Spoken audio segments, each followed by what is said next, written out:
তিনি সুপ্রিম কোর্টের অর্ডার পাওয়ার পরে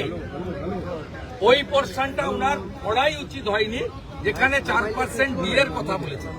যেখানে 7th পে কমিশন তৈরি করেনি, সেখানে 6th পে কমিশনের কথা বলা হয়েছে। এই বাজেটে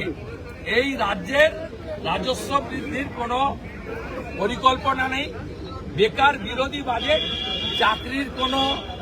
লক্ষ্যমাত্রা নেই এবং কন্ট্রাকচুয়াল লোকেরা শুধুমাত্র আশা, আইসিডিএস, সিভিক ভলেন্টিয়ার নয়, ডাটা এন্ট্রি অপারেটর থেকে ভিলেজ রিসোর্স পার্সন থেকে নানা ধরনের যারা কন্ট্রাকচুয়াল রয়েছে, থার্ড পার্টি কন্ট্রাকচুয়াল,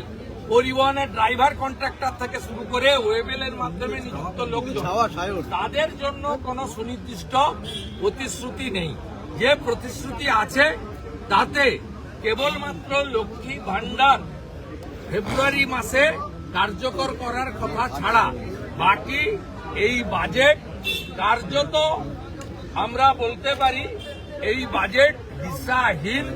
এবং একটি মিথ্যা দলিল।